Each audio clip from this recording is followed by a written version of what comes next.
we told you about it. Well, Kevin and I have a mutual friend named Kevin as well. And Kevin introduced Kevin and I a number of years ago, I guess. I don't know how many, but The second time he played in my backyard. there you go.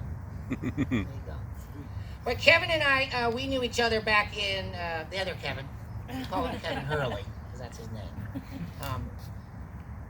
We knew each other when we lived in Kingston, and we lived together in our third year. I lived in a big house with 7 guys, and Kevin was one of them. And the way it worked, when after your first year you get a house, usually. I went to Queen's University in Kingston, and there's the campus and all the res, and then there's this like neighborhood, which is just on the outskirts of the school, and then the downtown's not far away, and then the rest of the city. And so most people will get a house or an apartment or whatever, as you would in university if you weren't living at home.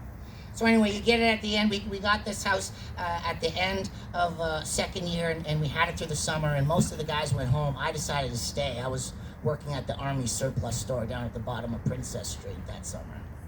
And I stayed there, and every once in a while someone would come back and help clean the house, and we made it all funky. We had a lot of artists in that house. And it was a 3-story house. There was 2 rooms upstairs.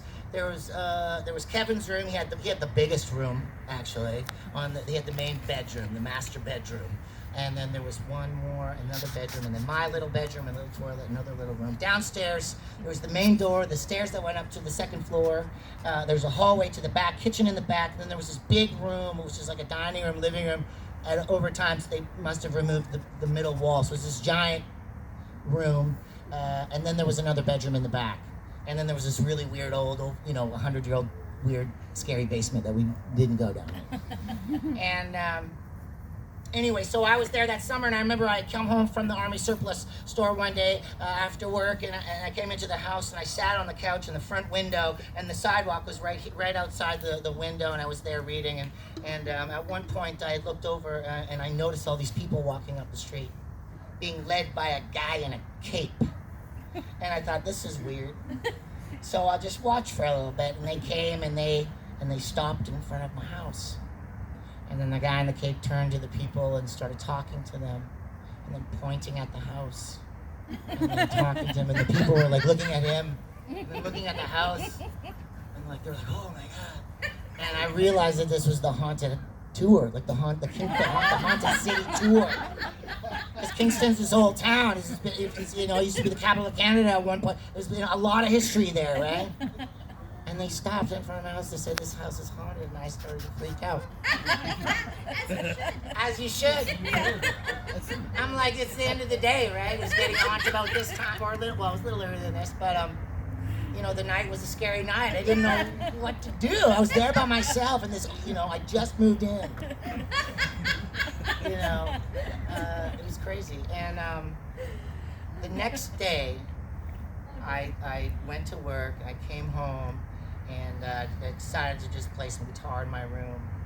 And my room was a small room. I at this point, I wasn't in class anymore, so I didn't need a desk or anything. So I had the smallest room. Kevin had the biggest room, and I had the smallest. And so my door was here, and it would open in like this. And I always say you wouldn't really know anyone was there unless they were all the way in the room. And I always feel like I have to say that. And when I was playing, I remember I was after work, and I was sitting on my bed, and I was playing. The wall was here. My eyes are open, and my eyes were closed, and my eyes are open. And at one point, my eyes were open, and out of the corner of my eye, I swear to God, this little girl was standing there. In this little dress, old school dress, and I freaked out! Like, what the hell? Yes, you should! I threw my guitar in the air, I buried my head in the pillows. I was like, oh my God, the guy in the cape was right! And finally, I was like, okay. It's like, I don't know if I really saw what I saw. And I didn't see it! So I got up, and I looked, nothing there. I was like, okay, I ran downstairs. I went and sat on that same couch in the front big room. There was another doorway to the kitchen back there. And I was sitting there, I called my friend. I was like, I think I just saw a ghost. Like, the guy in the cave, yada, yada. And I swear to God, I looked up, and she was there. At the very end, just staring at me. And I used to think that she lived in Kevin's room. I don't know why. It was just this weird feeling that I got. And I was sure of it that summer. What happened was there was a guy from Winnipeg that I was living with, and he was good friends with a bunch of sailors. And in Kingston, Kingston is is very famous for freshwater sailing and windsurfing and stuff. Right there on Lake Ontario, there's always lots of wind, and so they have a festival called Cork. And so Winnipeggers had come, surfers and sailors alike had come, and they were going to stay at our house. And one girl had come a little bit early, and she was going to stay in Kevin's room. It was a nice room. No. And but the weird, yeah. Why would you let her do that? I wasn't up to me. I was like, okay, just do whatever you want. And there's a little girl who lives in there. I didn't say anything. Maybe I should have said something. But no, it was weird because it was this old house that didn't have light switches. You know, when you go into a room, the light switch is right here or here, somewhere close to the door, right? You had to go in and turn on a lamp. Yeah. And so one evening, we were gonna go out for dinner, and she we just as we were leaving, she said, "Oh, I forgot my wallet. Go up and get it." And it was like the door was here, and then just maybe like 1.5 meters or 2 meters there was the bed. It was right there, and her thing was right there. And she, went up, and she was just about to go in, and she froze. She's like, "Something's not right." And she dashed in and grabbed her phone and then her wallet, and then she ran out of it. And she came down and she told me, I'm like, "Oh yeah, that must be the ghost." She's like, "What?" I always felt like there was something like chasing me up and down the stairs. Like I had that weird feeling. I don't know if it was just all of those stories that you hear of, when you're a kid and as you get older, TV and movies and stuff. I don't know. Like maybe my mind was just playing tricks on me. But this guy in a cape stopped in front of my house, right? So, anyway, when everyone came back in September, and Kevin included, no one believed me, and it was very frustrating. And nothing. There was no ever big reveal or anything that no one believed me. So anyway, fast forward a number of years later, I'm on tour as a solo artist and touring with my friend from Kingston. We were playing this town just up the street, up the 401 called Tweed, a little town called Tweed. And after the gig, we were standing out on the sidewalk and greeting people as they were leaving, and this guy came out and we started chatting. I told him I used to live in Kingston, and I told him the whole story, the ghost story and all my experiences. And he said, "Well, that's a cool story. I've got a story for you too." So he told me his ghost story, and I thought it was great, and I wrote it into a song, so I'm going to sing it for you now. Nice. But perhaps this is a ghost story that you heard before. This is a highway ghost story. These have been around a long time, but I thought this one was interesting, and I liked it. So that the idea is that this guy lived in Kingston, and he got a job in Red Lake, Ontario, and this is his drive up to Red Lake from Kingston.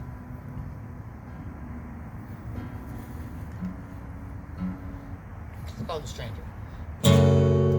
I was living down near Kingston town, near the penitentiary, where the Great Lakes and the Rideau meet. I was a short order cook in a cafe until that day I made my break for it. I took a job in North Ontario.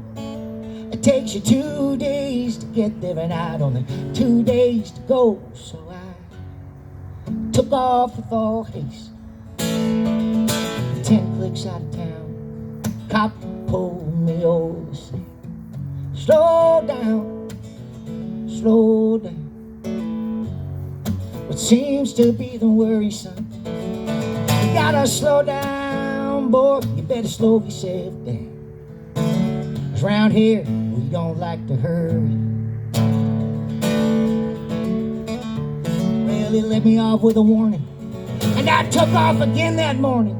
Through Belleville, Bancroft, and old Algonquin, where the trees changing all around me, and that shield rising up right in front of me, yeah. And the Georgian Bay waves crashing all over the highway, and all day long I can hear the construction ladies say, slow down, slow down. There's workers on the road up ahead. Man, you gotta slow down, please, slow yourself down. The highway bottlenecks around the bend. I finally made it through that Manitoulin stretch, up through Sault Ste. Marie to that North Superior Bench. 2 hours in, I saw the man on the road, and it was getting dark out, and I could see that he was cold, and I pulled closer, and he flashed in the headlights, yeah, but when I pulled over, he had vanished in the night. Had I been smoking? Had I been dreaming too much? This highway hypnosis is making me drunk.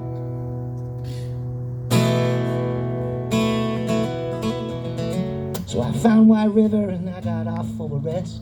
I thought I'd close my eyes and try to catch my breath. When I woke, I was halfway to Thunder Bay, and the hairs on my neck and arms stood up straight away when I heard that voice calling from the eerie beyond. I put my foot to the floor, thought I'd lost my mind, saying, slow down, slow down. Slow down was all I could hear. Slow down, slow down, whispered in my ear. Oh, slow down, slow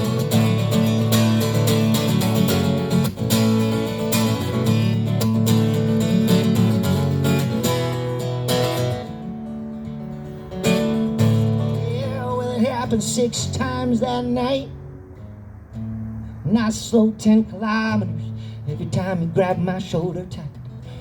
And he was at 80 when that moose appeared, and I swerved, and I'm sure that it helped me to turn away from the danger, away from my sudden sure death. I had picked up the stranger, and I passed his test.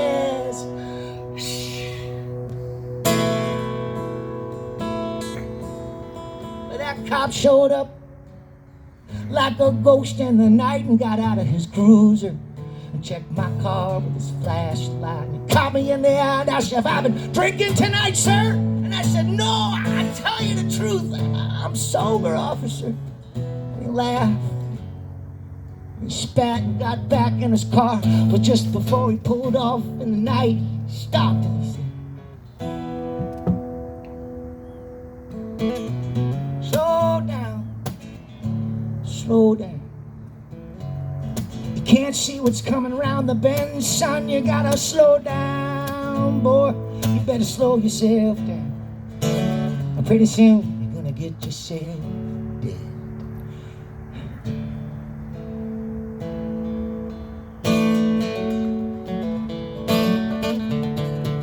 So I asked an elder when I got up to home base about the man who roams the highways without no face, and he said, yeah, he's out there every night of the year, helping young folks like you to steer clear, away from the danger, away from your sudden sure death. Boy, if you picked up the stranger, you must have passed his test, singing, slow down, slow down.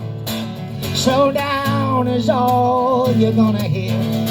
Slow down, slow down, whispered in your ear. Yeah, slow down, slow down. Yeah, slow down was all that he said. Slow down, slow down. Yeah, words running through